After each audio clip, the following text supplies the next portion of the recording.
محمود عباس اور بخاری صاحب، محمد بن سلمان نے فلسطینی کاز اور وہاں پر جو پرابلمس چل رہی ہیں ان سے ریلیٹڈ فون کال پر گفتگو کی ہے.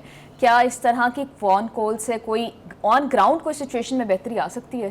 دیکھیے، پہلی بات تو یہ ہے کہ 22 ستمبر کو نیو یارک میں ایک انٹرنیشنل کانفرنس ہونے جا رہی ہے جی، جس کو آبویسلی سعودی عرب جو ہے اس کو اسپانسر کر رہا ہے.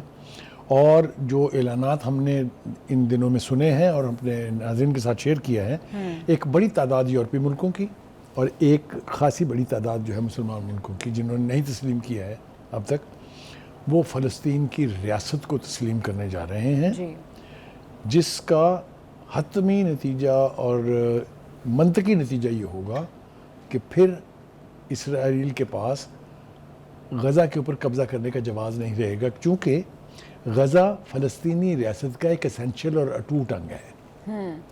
چاہے وہ مغربی کنارہ ہے، چاہے وہ رام اللہ ہے، چاہے وہ غزہ ہے، یہ سب فلسطینی ریاست کے حصے ہیں.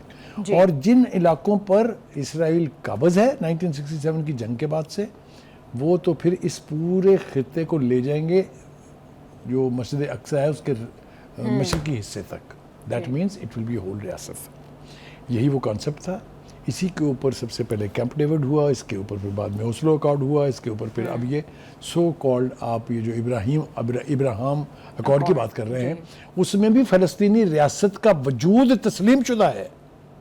لہٰذا نیتن یاہو کے پاس کوئی راستہ نہیں ہے کہ وہ اس کے اوپر پورا قبضہ کرنے کا خواب جو ہے اس کو تعبیر کرنے کی اب جس طرح سے انٹرنیشنلی پریشر بلڈ ہو رہا ہے، پہلے جرمنی نے کہا کہ وہ اسلحہ سپلائی نہیں کرے گا اینی مور، اب ناروے بھی کہہ رہے کہ وہ جو فنڈز ناروے کے فنڈ ہیں اس نے کہا کہ اسرائیل سے اپنی سرمایہ کاری کو جو ہے وہ نکال لیں گے. اور ایک عمل شروع ہو گیا ہے جس میں اسرائیل اب آئسولیٹ ہوتا جا رہا ہے انٹرنیشنلی.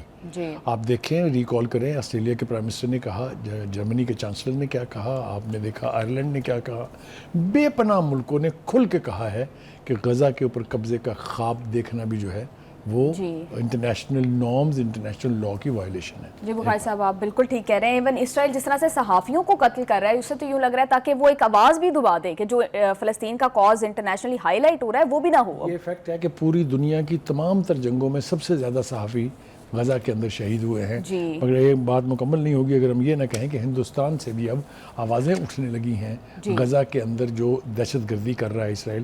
اس کے بارے سے انڈین نیشنل کانگریس کی جنرل سیکرٹری پرینکا گاندھی نے جو کچھ کہا ہے وہ میرے خیال سے ہمارے ناظرین دیکھ چکے ہیں. تھینک یو سو مچ بخاری صاحب فار یور انالیسس. آپ بالکل ٹھیک کہہ رہے ہیں. پروگرام کا ٹائم ہو گیا ختم. ہمیں دیجیے اجازت، آپ سے ملاقات ہوگی انشاءاللہ کل. اللہ حافظ.